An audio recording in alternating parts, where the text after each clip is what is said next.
Okay, so yeah, we jumped. A little bit about myself. So I think I had the same problem, like corruption and community. And I was, okay, this is going to be tough because I never talk about this subject. And what is corruption anyway? And what's the relation to corruption and community? And I used a lot of AI to learn about this topic, by the way, but also from my own experience and books that I read about community.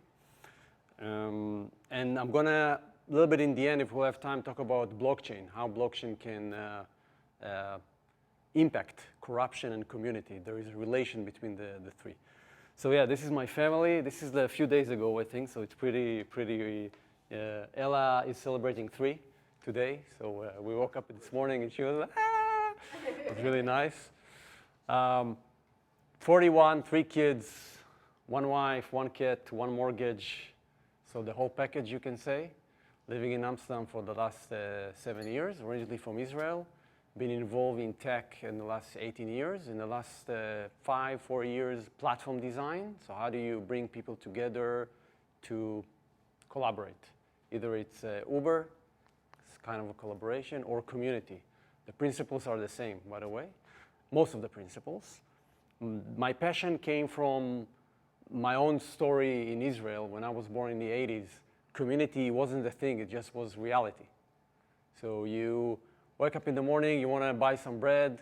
There was no shopping malls and anything. It was small stores where you can buy groceries.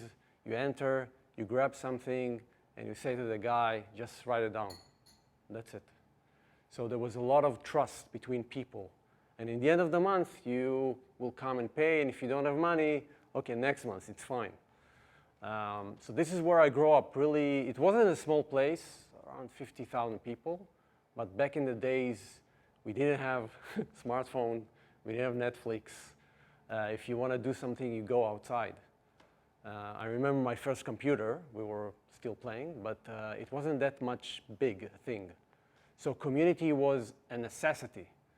I wasn't religion, but was a synagogue close by, and you see how people gather, support each other, raise money for poor families like my own. So that was my experience. What does it mean to be a community? And we just a little bit lost it because of all the digital devices. We're living in a bigger city. Everything is click away, from entertainment to sex to dating to food to whatever. You just grab it and you're in a different reality. So I have this kind of nostalgia about what is a community, and that's why I'm here, and that's what I'm doing in the last few years. I'm co-creating one of the biggest Web3 blockchain community in Europe. We are in 6 cities, almost 1,500 people. We did different kind of events like this, and workshops and hackathons and etc. So I was starting my community journey in climate change, by the way. And I saw there was an organization, NGO, trying to help people to reduce their carbon emissions. It was a global movement, and I saw it's ineffective. I'm going to touch upon a couple of the things, but basically what I learned through this journey, that if you want to activate people, you need to go local. You need to start small. If you look at human history, every movement that you can think of, from Facebook to Black Lives Matter to whatever you will look, democracy even, always start with small people in the local place, always. And for me, it's very kind of positive because it means we have the power to change. We always think, hey, hunger, corruption, we're going to talk about today, war, it's big. It's nothing I can do. It's not true. It always was a small group of people, usually 12, between 12 to 20, that changed the world. We always see after effect, like, oh, wow, it became viral. It's not true. If you go to the data and look at Twitter, Facebook, Uber, Airbnb, it always started small and local. So that's what we're going to talk about today, is the relation between, hey, welcome. Maybe, yes, no. The relation between community and corruption. So I started to look at data. This is corruption in the world. So red means super corrupted, There is a score here. This is the, by the way, the reference.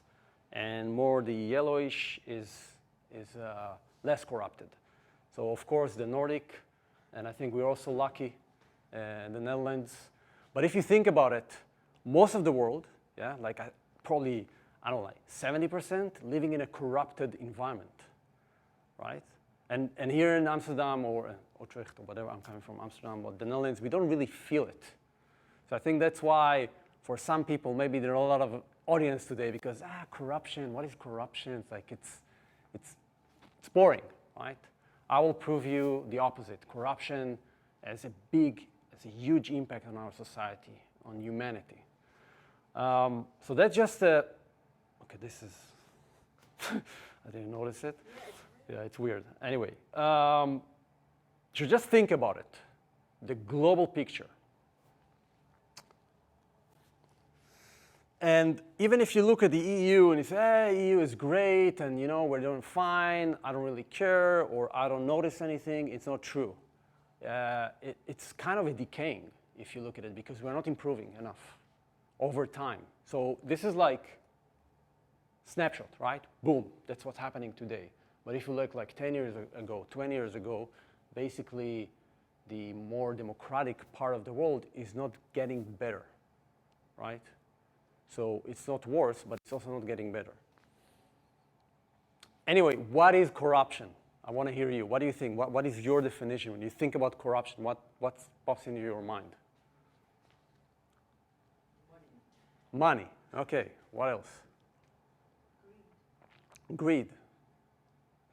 Power. Yeah. So this is the definition. It's a misuse of power that involve interest, gain. I want to gain more power, more money. This is kind of the words that you probably know about corruption. And again, I ask myself, okay, so what? Corruption. You know, it's politician usually, or corporates, Volkswagen, you know, those kind of things. It doesn't have anything to do with my life. I'm going to prove you wrong, basically. That corruption is embedded in our society, that's holding us back from progress.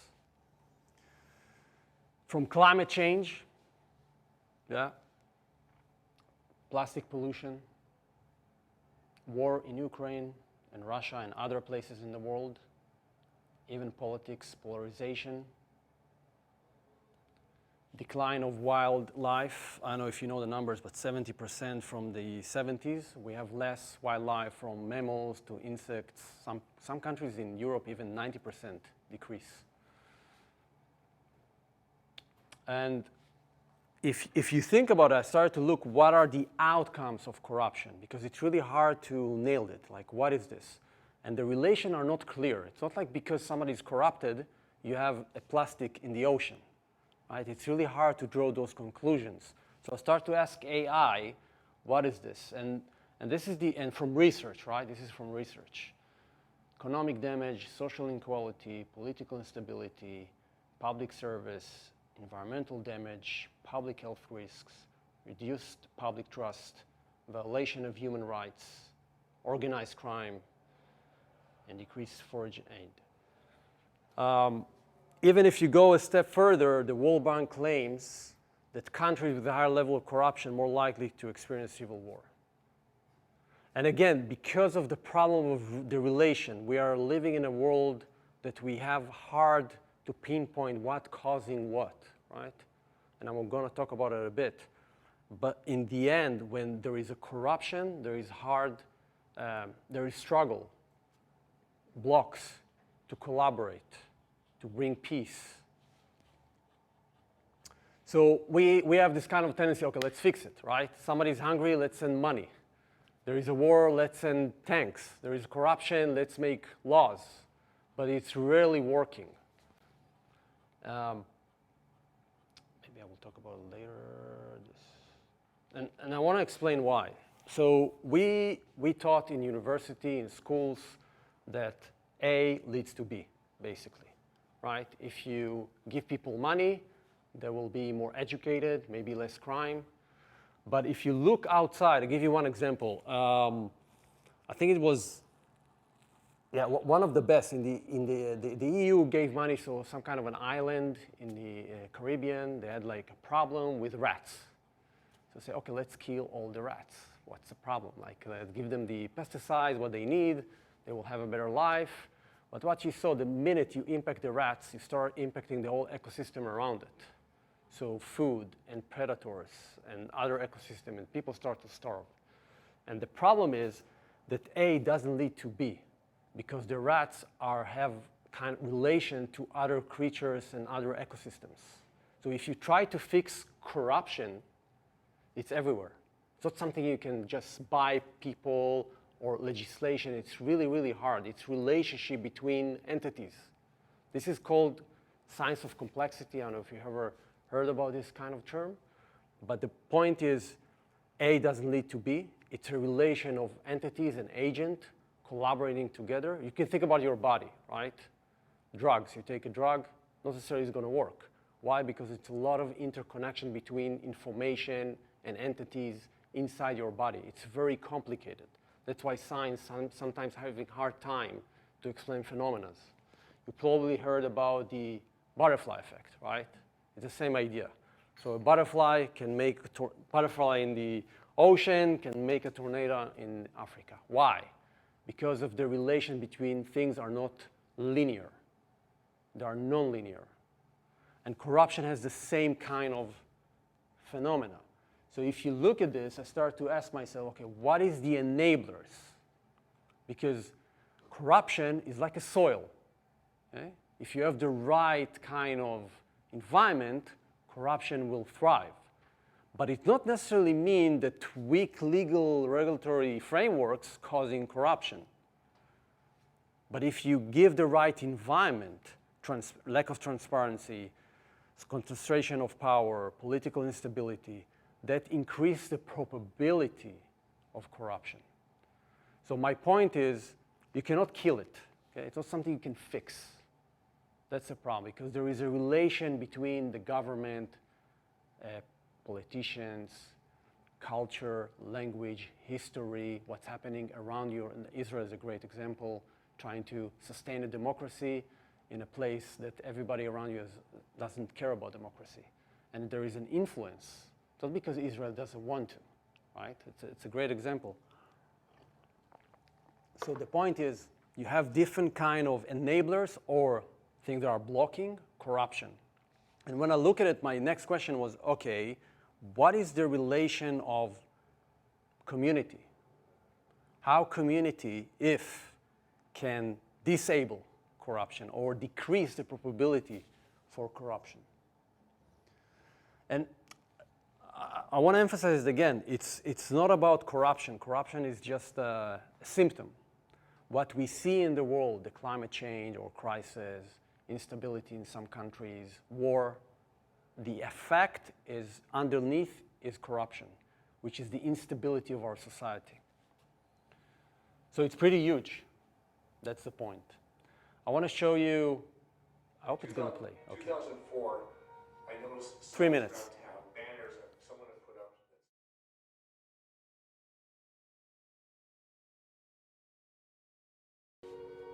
So we can look at it afterwards. There is a whole what happened to the city and how it affects crime and schools and quality of life. And as he said, it was really hard. Like, you want to measure kindness. I'm saying to people when they ask me, like, how do you measure community? I say, how do you measure your marriage? It's really, we are very analytical about what is a healthy society, but we see only the outcome, the corruption, right? But what is underneath the corruption? That was my kind of questions I started to ask. And what I realized, a lot of this is trust. The opposite of corruption, if you think about it, if you think about this list, yeah, what you see here, legal, transparency, accountability, law, regulation. It's about what is this? It's about trust. We trusting each other. We are trusting the system. If there is enough trust, those things will be, I will say, disabled or decreased dramatically. And basically what it proved, this is story of the city in, I think it was Los Angeles or California, is the act of kindness does spark this kind of trust, and people start to do things they've never done before. That was the idea.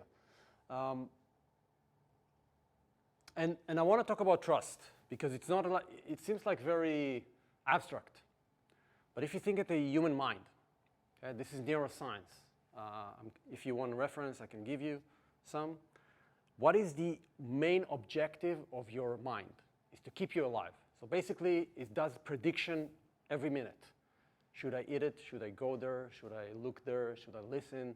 Everything is energy consumption, because back in the days, like say 200 years ago, before the Industrial Revolution, we were in survival mode. We need to choose decisions, what are we going to eat, where are we going to spend, and you can die. Yeah, we're talking about millions of years, maybe billions of years of evolution. Basically, this device is all about prediction of energy consumption. It's about 80% of what it does, regulating energy. Should I eat? Should I go? It's all about energy consumption. And this is where trust comes into place, because we, up until recently, 200 years ago, that's how life, this is even modern life. We were living in a very small place, around a couple of maybe hundreds of people, and that's it. And if I cannot trust you, I cannot survive. And the trust mechanism, basically what it means to the mind, if we need to go to hunt or to build a house, people were doing things together, by the way. Everything that you've done, you need to do together. Trust basically reduces my energy consumptions. I don't need to ask, okay, can I do something with him? Can I trust him? And the trust mechanism to build a tribe, it requires us to survive. So without other people, yeah, if you take a human being, put him somewhere, it's not going to live. We are based on our society around us, our survival. And trust basically is reducing our stress level. If you don't trust, you either fight or flight. That's it. If you don't trust people. And that's very critical to understand. It's not something nice to have. It's based on it's in our DNA. In order to survive, you need to trust people. If you don't trust people, you just start to consume more energy, because you need to start predict. What is this guy going to do? Is he lying to me? Telling the truth? Well, she's telling the truth. So the point is, the minute we start to lose trust, trust takes time to build, society will collapse. You've probably seen it in the news in some places. You know, when it collapses, either it's banks, financial institutions, countries, politicians. It just goes one day. It's not something that decay over time. So the point is, if I go back here, the enabler of corruption is a lack of trust. We cannot trust the system. We cannot trust each other. And another thing that it's important to understand, there is a kind of Dunbar's number. I don't know if you're familiar with Dunbar's number, which means our capacity to maintain relationship and to maintain trust is up to 150, let's say 200 people. When you start to have more relationship, you don't have the cognitive load to maintain it. Trust starts to decline. That's why in a lot of companies like Amazon, they have the pizza rule. You can only have teams that can feed 2 pizzas. That's it. Because high level of trust, efficiency, collaboration, speed requires small teams.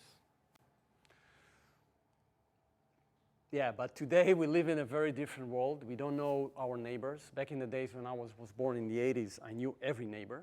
I don't know who is living in my, maybe in Amsterdam a little bit more, but in some cities, if you look at those big buildings, you don't know anyone. So trust is not even, doesn't exist. The only thing that we are in charge as civilians is to pay taxes, right? Obey the law, and if we want, we can vote. That's it. Back in the days, if you want to have a house, you need to talk to your neighbor. You need food, you need to collaborate with your neighbor. That was critical. Today, you just buy things, right? So now, I want to ask you, my argument was corruption is affecting every part of our life. It's bigger than we think, from climate to political problems, health, by the way. I don't know if you know, but stress is the #1 killer. And my claim is trust is breaking between societies, between people. That's my argument. But I want to ask you, how do you think trust can be increased between people? What do you think? People get to know each other. Okay. What do you mean? Give me an example. Like having coffee with my neighbors or share stories, Yeah. share values. Okay. Any other ideas? How can we increase trust? Also to understand why the other person is doing something. So, the distrust in doctors, for instance, is also coming out of not understanding why that person makes that decision. And it feels like they took over, Yeah. let's say. There's a lot of research, by the way, the relationship between doctors and patients. If doctors start to ask questions like, how are you? How is your marriage? How is your life? Start to listen. Before giving prescription, people get healthier faster. Yeah, it's interesting. What else? How do we increase trust? If trust, again, my claim, the break of trust is the break of our society and everything that we see around. Like, it's one of the major effects, right? It's not the only thing, of course. But the break of the trust or the fall of the trust is, what else can we do to increase trust? Any other ideas? I think if there's a balance between giving and taking, that it should bend over to giving. Yeah. So being more comfortable in giving, whatever that means. True. Yeah, that's also very true. So there's a term I want to introduce. It's called social capital. I'm going to explain it in a minute. Can be an effective tool to reducing corruption by promoting transparency, accountability, and collective action. This is studies, right? I'm not. Social capital is part of trust. Trust is just something that we know. Social capital is like very, very abstract. But the claim is by fostering trust and norms of reciprocity, it's exactly what you said. Social capital can help to create informal mechanism, like you said, for monitoring and sanction corruption behavior. And I searched what is social capital. I just want to bring a picture. It was really hard to, I didn't have time to create myself. But basically what you see here, it's, I think it starts from here. It's a lot of relationship. What is like, again, going to the history, we were used maybe in the Netherlands less, but people were really religion. The religion had a lot of power to maintain trust. Why? Because you were meeting the same person over and over again in a place, synagogue, church, whatever it is. So you can check up with the person. You are dependent in the person. Yeah, there is a frequency and recency that's called in the platform design. So people are highly connected, which means they are more dependent. More norms and values, because you believe in a story. You need to behave in a certain way. There is a reason why religion was born, because we need stories, we need norms to maintain society. Diversity, which is, you can claim it's hard, but nowadays it's more required. Sense of belonging. You walk in the street, you feel safe, you still belong. This is social capital. This is the definition, safety, which is broaden what is trust. How do you enable trust? Basically, more relationship, giving, not only taking. What are the norms? Diversity, that you belong, you're safe, and they're networks. So communities are connected to communities. That's where basically community can come into place. Because if you want to practice, that's what I ask you, how do you practice trust or increase social capital? Communication,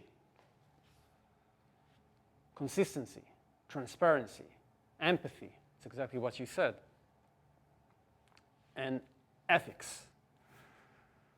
And if you summarize everything that I put here, with AI, by the way, collaboration, basically it's a community.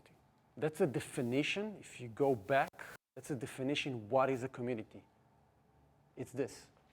Community is a place when you have open, honest conversation with people, right? You're collaborating. By the way, community is based on collaboration. Facebook group is not a community. Instagram followers is not a community.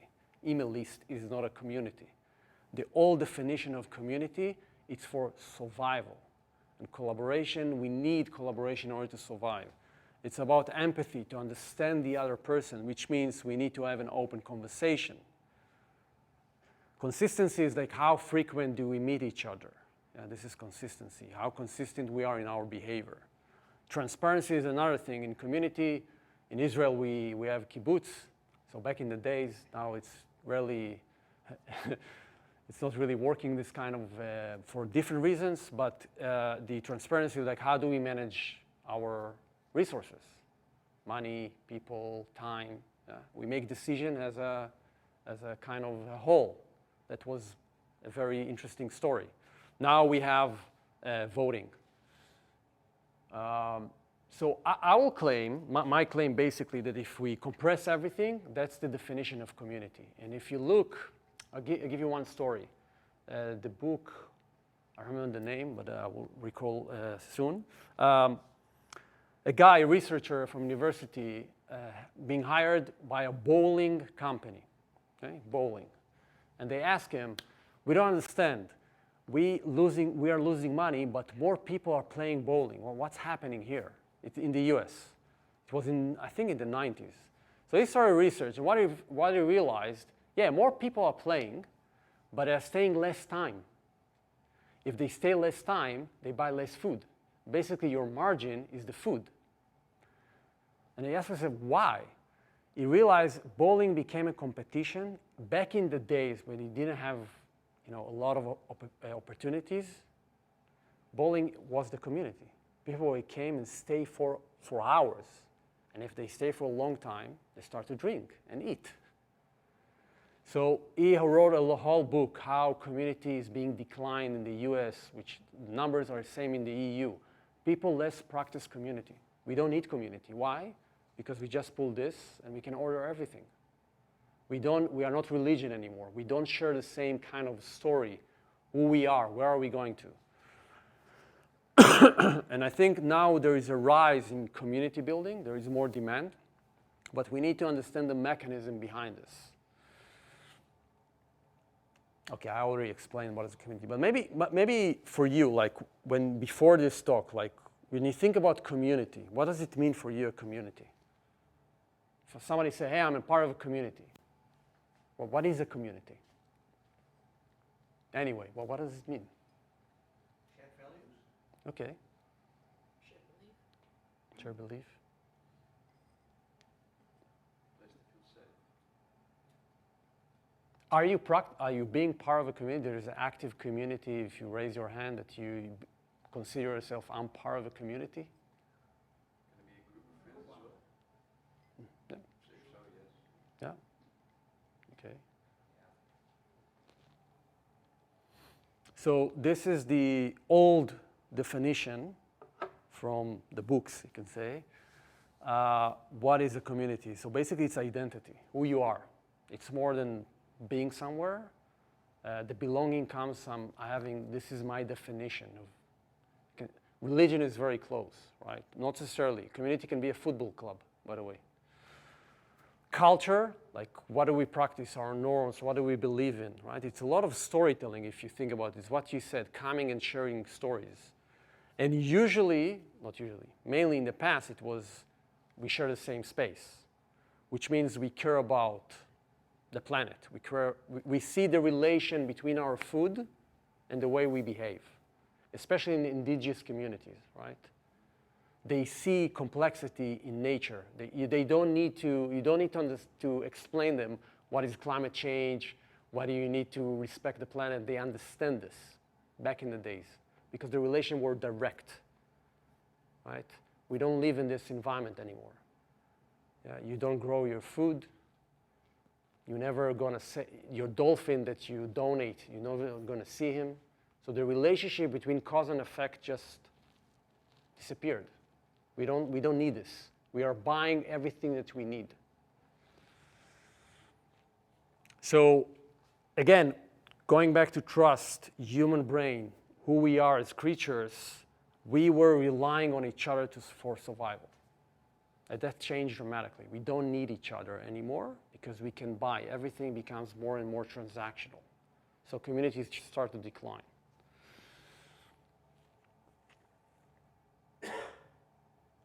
So another, like, I'm coming back to social capital, what I said. And again, this is from the definition to what does it mean to build a social capital? It's another definition. To establish a relationship of trust, shared sense of identity and purpose, by the way. Another thing that's come from religion, right? There is a purpose. Why are we here? Yeah, most of us don't have this answer anymore. Well, why are we here? Why am I here? What does it mean to be part of this community?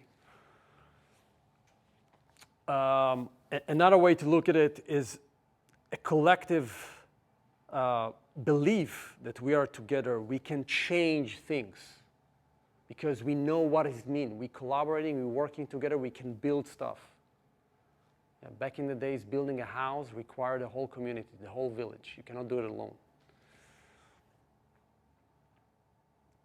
So I want to summarize, and the last slide is about blockchain and how blockchain can help. What is a healthy community? There are a couple of principles. First is about inclusivity. The minute you hear it's only for, it's not a community anymore. Community has to be open, inclusive, at least in the let's say in the ground floor. Maybe there is other layers, but everybody's welcome. Everybody can participate. There is a clear purpose. Why are we here? What are we trying to achieve? Now, again, I'm not saying if you take those principles, because I'm going to leave you with something like, is it a community? I want to build a community. What does it mean? My purpose here that you will say, okay, I need to be part of a community in the next 3 years. I need to do something, right? Because the relation between what you're going to do, the kind acts you're going to do, has an effect on the world. You just don't see it. That's a problem. So the clear purpose and inclusivity doesn't mean if there is no clear purpose, it's not a community. Community is something that's evolving, like everything, right? You start somewhere. Maybe we'll figure out the purpose. So I'm not saying, you don't have a purpose, you're not a community. There is an evolution, right? Regular activity, participation for everybody to contribute. So it's also definition how you can contribute. What is contribution? For example, if you go to LinkedIn or Facebook, if you leave a post, people can like and comment. That's social capital, by the way. You start to accumulate, you have followers. This is how community is being built today online. So if I want to understand who is this person, who is Natalie, I don't know her, I go to her LinkedIn profile. I say, this is what she's interesting. This is the number of followers. This is the companies she's working at or for in the past. This is her friends. This is a compression of information in one single way. I can understand who is Natalie. I'm not saying it's true. It's part of reality. But it's, again, how I can understand people and how she can contribute to be part of LinkedIn, for example. Respect is very important. I think it's very clear. I don't need to. Transparency, I'm going to talk about it. The decision making, which is very lacking in our society. Like, we are not involved in most of the decision in the parliament or whatever you are in the city hall that affecting our life. We don't even know what it means. Most of us don't understand the laws. Learning and growth is another principle that if you want to seek or build a community. And of course, one of the things that are really lacking in communities, it's talking only about people. Communities also involve looking at nature. You cannot ignore nature. Like, we are humans. So resources from, it could be financial, but also environmental. I think that's it. Yeah. People forget that culture and art came before language. We were drawing things before we were really talking, or where language was described. And a lot of things that we lost because culture cannot be quantified. There is no financial gain if you hear music sometimes, if you enjoy a book, if you gather in a certain place and talk with people. It's hard to quantify it. But it's really core, I think it's the first principle, I know I put it last. If you don't have fun, you don't have a community, by the way. People will not come back. And if you don't have culture, culture is music, art, dancing, whatever it is. Okay, so I'm gonna stop here for questions or comments. And if I have time, another maybe last slide about blockchain. I have a question. Yeah, You sure. said something about kibbutz. Okay, It doesn't where? work anymore. Why is that? Again? Kibbutz. It doesn't work anymore. This is more or less what you implied. So I was reading, I need to do more research, but a few of the things that the first generation came to Israel, before Israel, Palestine, they had a glorified story. Yeah? We're going to build a Jewish country. We came from horror, or before even World War II, there were other things. They had a mission. The other generations were more spoiled. So they all took the shared pool of resource, like a car. You had a car, everybody can use it, you just need to register. And they were destroyed. Because they didn't have this kind of shared values that the older generation had. They had a lot of possibilities, and they were abusing the system. So the thing I think that lost in Israel for several reasons, from occupation to war, people started to lose the real story, like, why are we here? What does it mean to be in Israel? And if you lose this kind of story, and also a lot of influence from the US back in the 80s, from McDonald's, for example, shopping malls. So the world became like, wow, I don't need to go, like, what is a kibbutz usually? Like, it's farming, mainly, or kind of, a lot of, I know people from the Netherlands, Dutch people volunteered. It's a beautiful thing. But in the end, people didn't understand what does it mean to be part of a shared pool of resource. That's called a tragedy of the common. I don't know if you heard this kind of, so there's a whole philosophy around it. Our whole economy system is built. What happens if you have a territory, you have cows, and you have another farmer, and now you need to maintain the same place. And basically people start to rival. So they want to gain more power. I want to have more cows. That's called the tragedy of the common. And basically they destroy nature and they both die. So how do you maintain those kind of forces? The problem is, I think there was more opportunities out there. Israel became more like US. People didn't understand what does it mean to maintain this kind of shared resource and pool, and didn't believe in the story, especially after the October War in '73. There was a lot of mistrust with the politicians. So it's a different kind of layers of society change all over the world. Israel is not an island.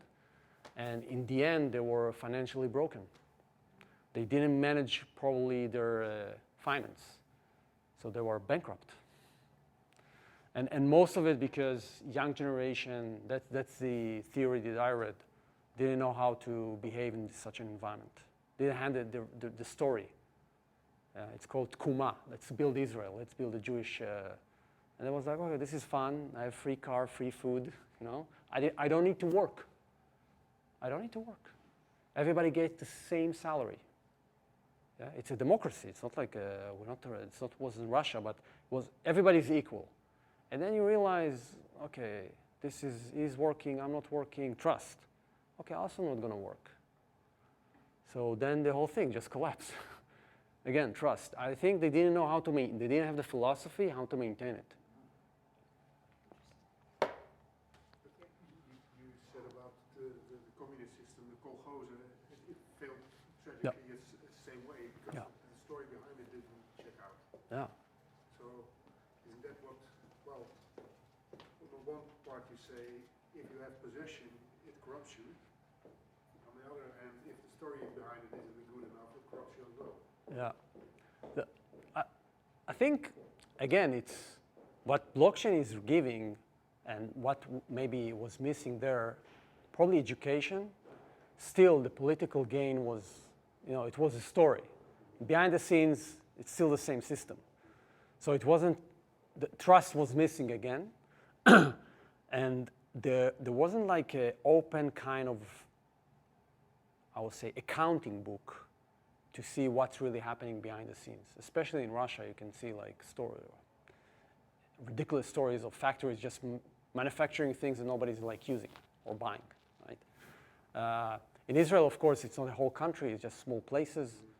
But the principle, I think, is the same, is lack of trust, lack of understanding of financial gains. The world has changed. They didn't want to adopt, but also lack of transparency, I believe. The groups getting too big, maybe part of it? That's also, I'm not sure about this, but the fact also that Israel became bigger and you had more Jewish communities coming from Russia after the 91 and from other countries. And you see today, by the way, if you read a little bit of the news, you have Israel is not one nation. You have Israeli Arabs, you have Orthodox, you have less Orthodox, you have people who don't believe in God. It's not like it seems from the outside. So basically you have a lot of small groups that don't share the same story anymore. So that's a collapse of society, right? Like, I don't believe in what you believe, so how do we stay here? And there is a lot of people trying to kill us. So this whole mixture is insane. I think also in the kibbutz was the same because they believe in something, but reality has changed. Yeah, we don't need to fight for survival anymore. Israel is strong. We don't need to redeem whatever, a lot of like, you could say, biblical kind of visions disappeared.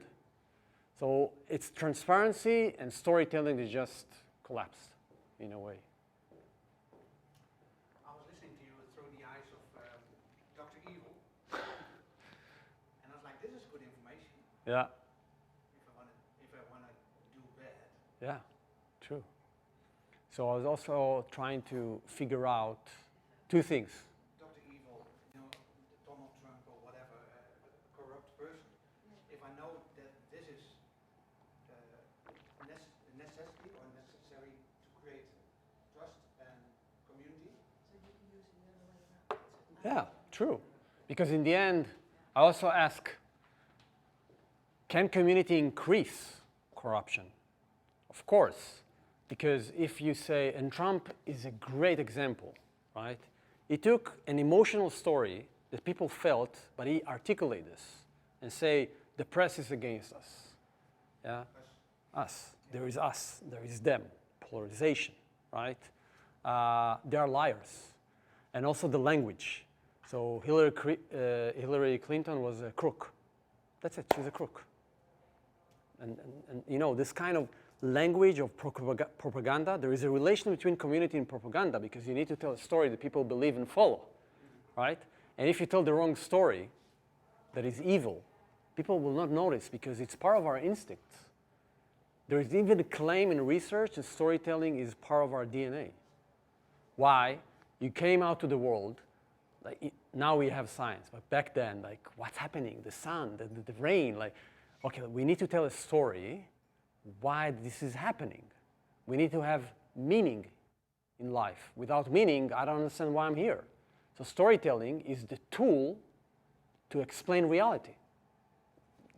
It's still, science is also a story because we need to improve and it's not the real. So there is a relation between storytelling, emotional storytelling, us against them, with the tribal. It's perfect. This is part of who we are, You just trigger the emotions to motivate people to take action. They are trying to destroy us. We are good, they are bad. And flattening reality. This is dangerous. But this is not a community anymore because we're not talking about small groups. It's a big group with one identity. But, you can see Trump, hey, you're part of me. I'm going to take care of you. They are bad. We are, this whole conversation. Because the world becomes so complicated and complex, if you need to deliver a message, it's easier to say black and white. That's it. I don't need to explain you what's really happening because I'm not going to solve this problem because I don't know how to solve this problem. That's where conspiracy theories are being born. And one thing, people were talking back in the corona, there is a worldwide conspiracy. And I told them, just contemplate the question. Two politicians cannot agree what you are saying, there are millions of people and governments that never talk with each other, and agencies came together, secrecy, and say, hey, we're going to give this medicine and create this. You're insane. We cannot agree between each other. Like, put 3 people in the room, there is disagreement. You think about governments and organization, like, this is ridiculous, you know? But this is where conspiracy theories, you know, Anon and all this Q, it's storytelling. Somebody's trying to steal us, you know? It's trust. Because we lost, especially in the US, Israel is the same. I don't know exactly what's happening here, but 2 groups, different worldviews, and it's black and white. And social media it's on steroids, you know?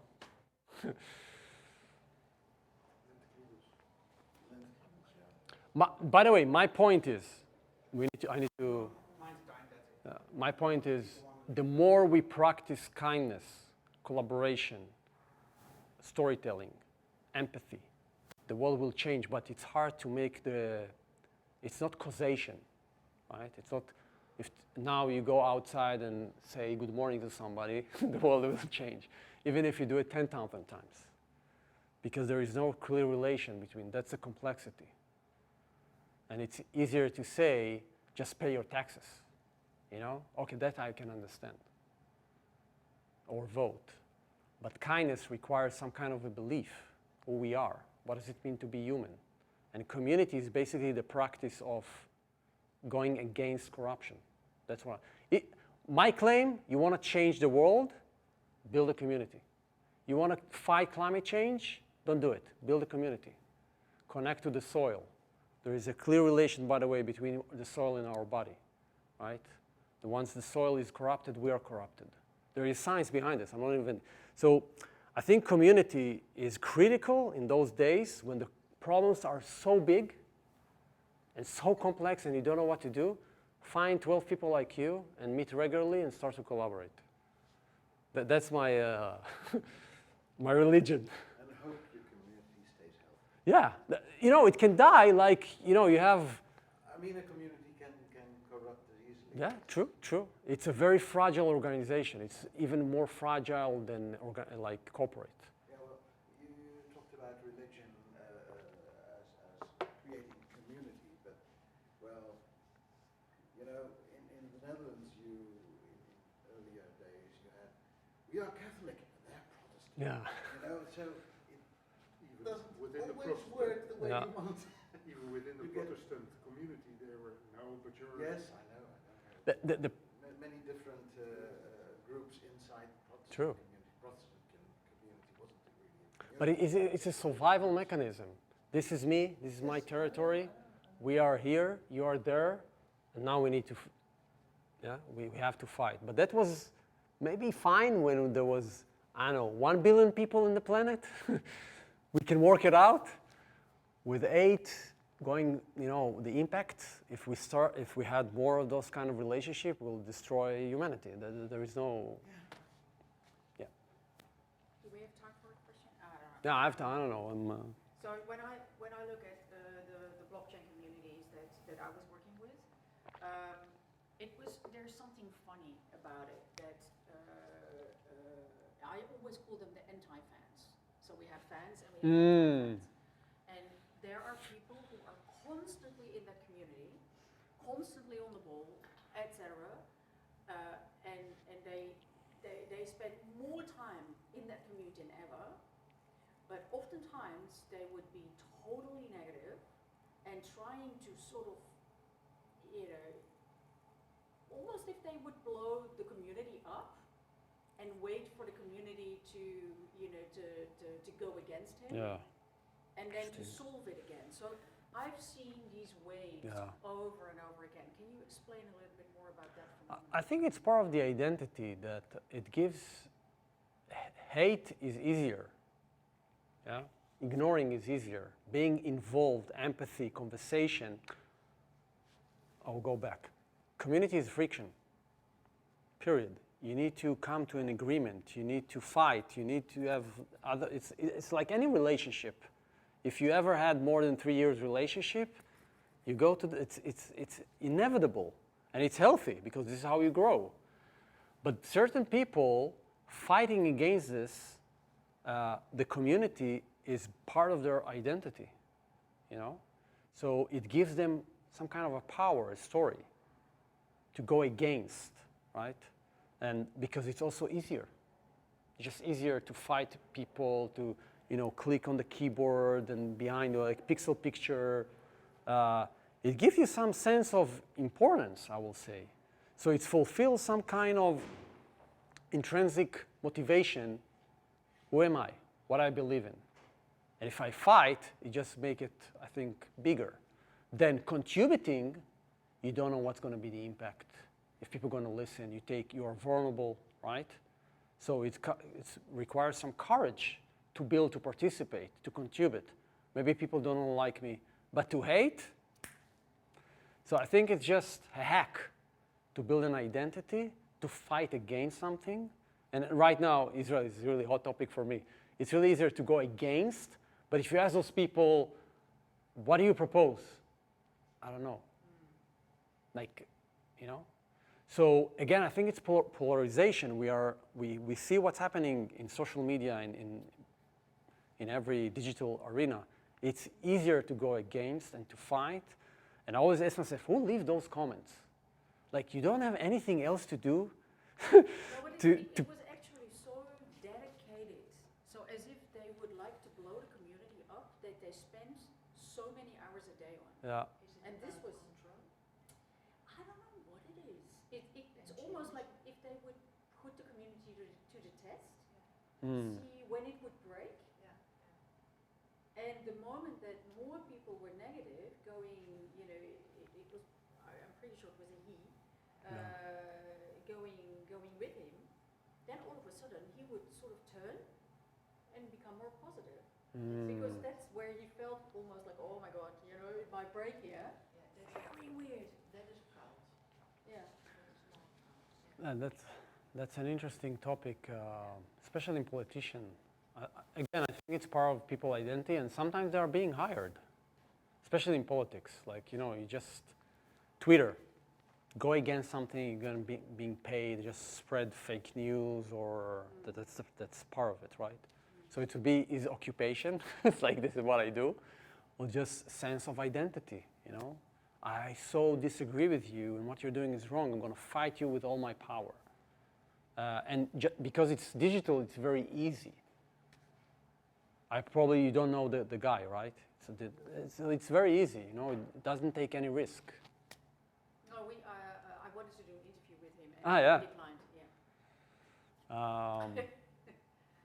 yeah. And it's also, you know, what's weird, you open the news and you will hear the bad things, and the bad things spread faster. That's the clickbait. Yeah, we're wired like that, yeah. Yeah, so it's part of, it's hacking the system. There was an architect in Rotterdam, and there was a neighborhood that was completely empty, and people were moving out, and there was a lot of crime. And they hired, the government hired the architect, and he destroyed, I think it was 15 stores, apartments, and suddenly the light was coming in, and everything changed around.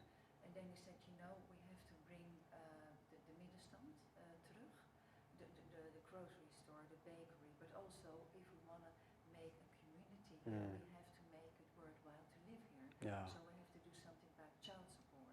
But we don't need a coffee shop for a latte macchiato with oat milk and for $8. Yeah. For 8 guilders and Yeah. And I found it very interesting because in the UK you've got a Prince Foundation that does exactly the same. They don't want to hide stores from 20 apartments up, but they want to bring it down Yeah. and make this community worthwhile. So you don't have to go with a train or with your car for 20 minutes to bring your child to childcare, or the grocery is in your neighborhood, and you have a community already there. Yeah. And it's very interesting because, of course, Prince Charles, before he was king, he found it very interesting to develop those little communities. Interesting. But also to make nature part of it. And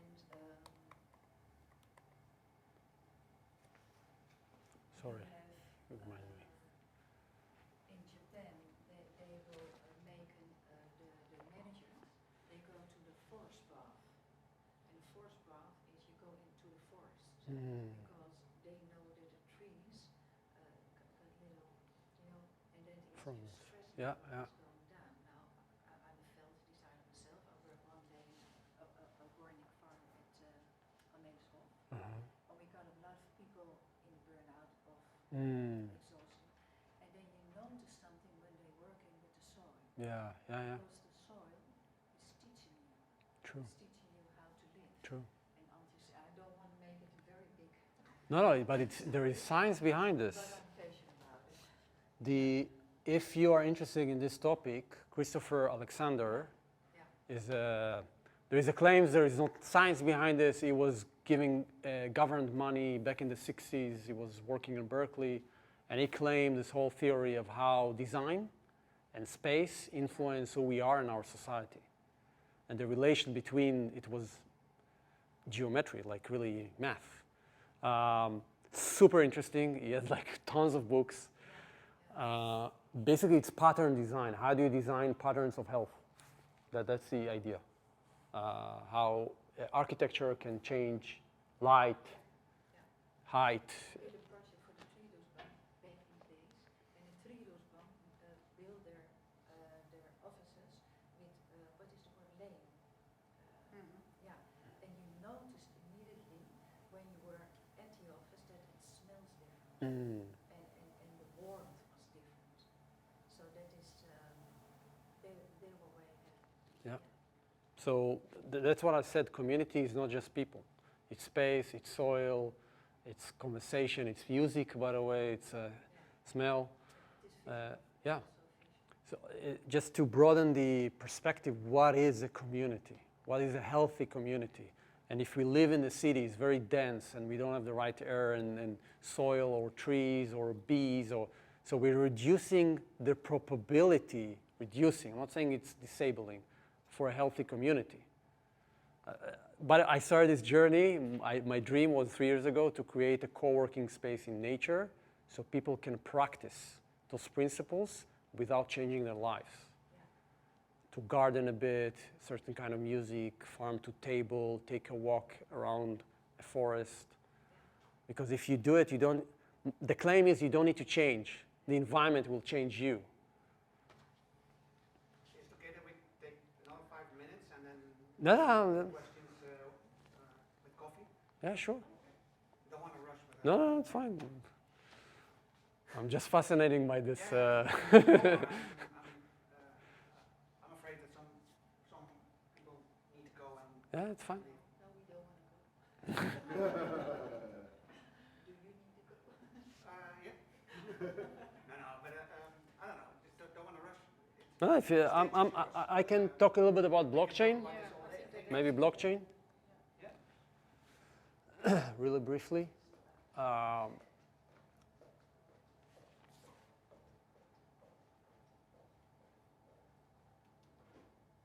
Okay, so I'm going to really simplify and talk like 5 years old. What is blockchain? I don't know if you know, but I'm going to really reduce it. It's an open database. That's it.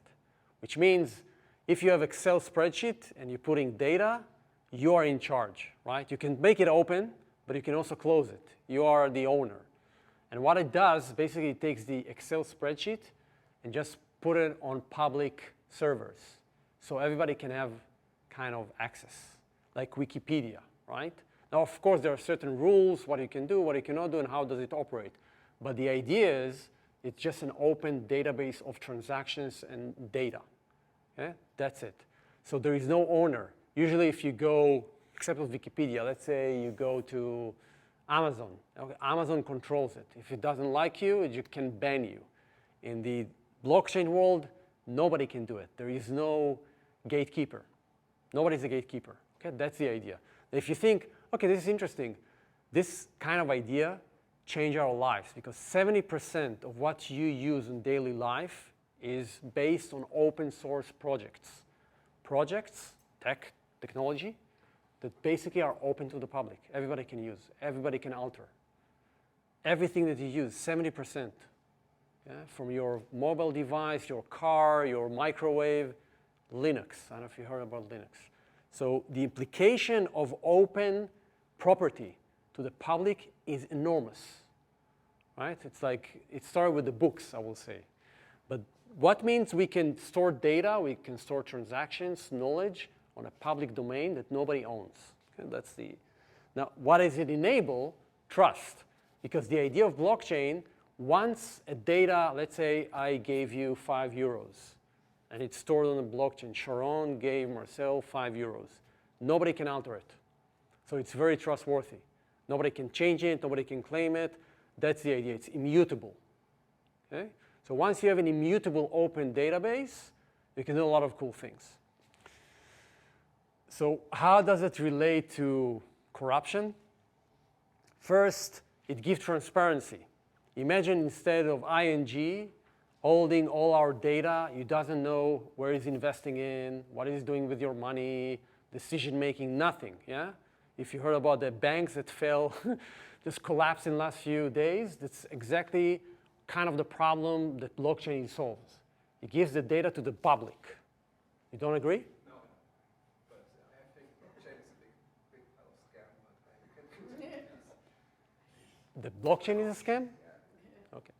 rent free and all of this. I mean, there's a reason, but I don't want to get into it. Okay. I would love to. You're an evangelist, you like it, and if I bring arguments against it, it won't, like I'm talking to a brick wall, it won't work, so it's fine. Fine, I don't need to convince you. No.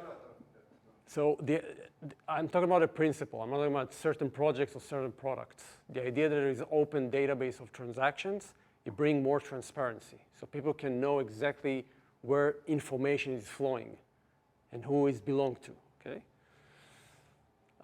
Which means we can trace. For example, let's say you put on a blockchain data about your car ownership.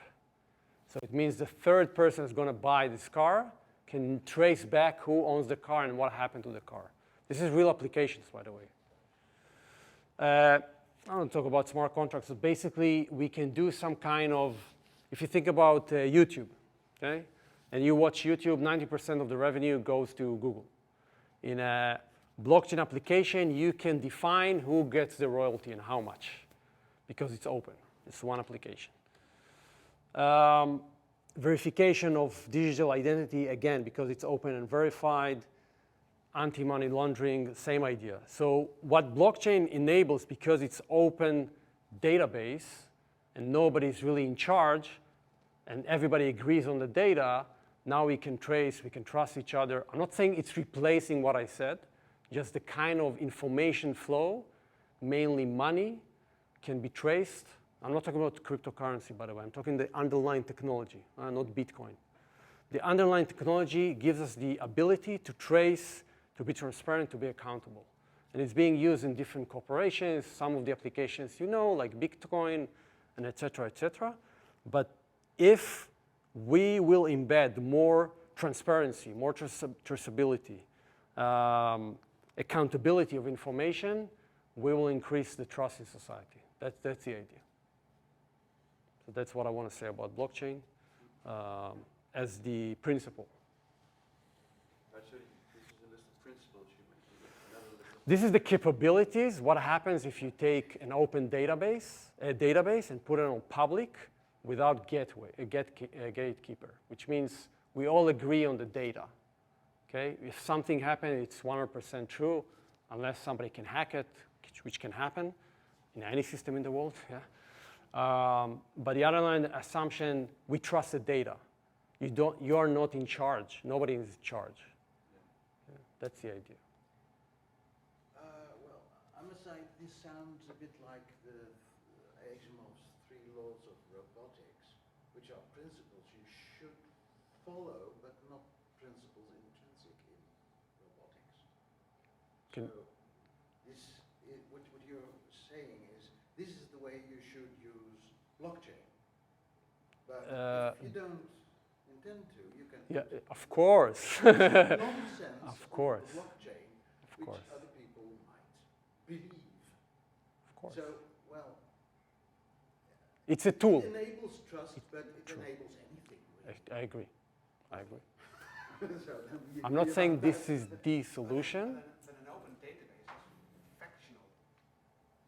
If it's an Excel sheet, Mhm. Google spreadsheet that everybody has access to. But it belongs to Google. That's the Yeah, idea. fair enough. But I was on your side. If this is not just like I mean, Asimov, robots should not kill. Period. Should not is like something you hope for. This is not what this is, right? This is, I mean, if I understand correctly, smart contracts. You can design that. But if you design it in the wrong way, let's say you didn't do enough testing of hacking and somebody hacks it, and it happened in the past, they stole a lot of money, right? But it doesn't mean that technology is not proven. It's just the way it's being used and articulate was wrong, like any technology, you know. But if I look at the first principle thinking, what does the open database bring to society? There is a lot of problem with trust that can be solved. And I mean about information, not trust between people, especially between organization, government, and etc. One of the things that are probably missing that is also masking the identity, because now the identity can be a hash, a number. So I'm 123. Nobody knows who is 123. This could be a problem because if I'm a terrorist and I want to give you money, I just do it through here. Nobody knows I'm a terrorist. So there is regulation, which means who can open those accounts and move certain amounts of money. But I'm not talking about this. This is like the layers, talking about the underlying assumption. You can embed a technology in an application that verify an identity. It's being done today. Yeah? If you want to open a blockchain, cryptocurrency account here in the Netherlands, certain amounts, you need to show identification. Right? It doesn't solve all the problems, but we all know that also banks and other financial institutions are giving money to corruption and terrorists or money laundering and drugs. People are still people. But this has reduced the probability.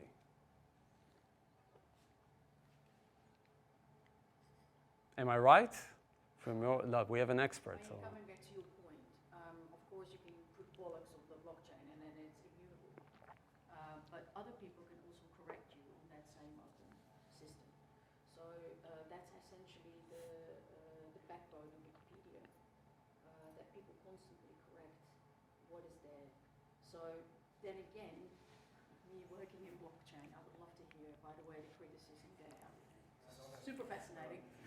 But I see, so this is the ideal, and we are from the ideal. So many blockchain projects at this moment in time, they are working towards that, but they're highly centralized. They're actually running on AWS in the back, Amazon, you know. So they're fighting monopolies while working on monopolies. Most of these startups run on Google. Google Mail, Google whatever, everything. So. No, but I'm talking about the industry. I'm talking about the underlying assumption of the technology. So we need, so essentially what you hear here. You need a kind of solid technology. In order to reach the next level. And I think that there's a lot of hate against Web 2 at the moment, while actually they're making use of that same Web 2 in order to build something new. Yeah. And I think that is something that people don't realize. So I'm a believer, but I'm also very practical, you know. I think 70% of the servers being used in the blockchain are owned by public companies that are Web 2. They are renting the servers and making a lot of money.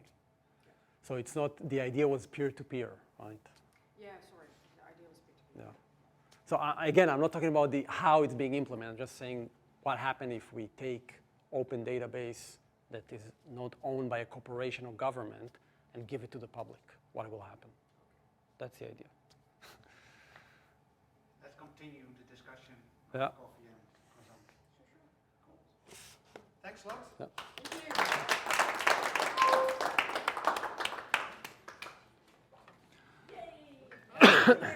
Present from the main Ah, sponsor. wow. Thanks a lot. Wow, thank you. You're welcome. Pleasure. Cool. Nice. It's actually beer from the table. Yeah. Nice. Yeah. Microbrewery. Maybe you can take a picture. Yeah. Where's my phone? Can I have a picture? And I'll send it to you. Yeah, yeah. Can you have a picture? Yeah, tuurlijk.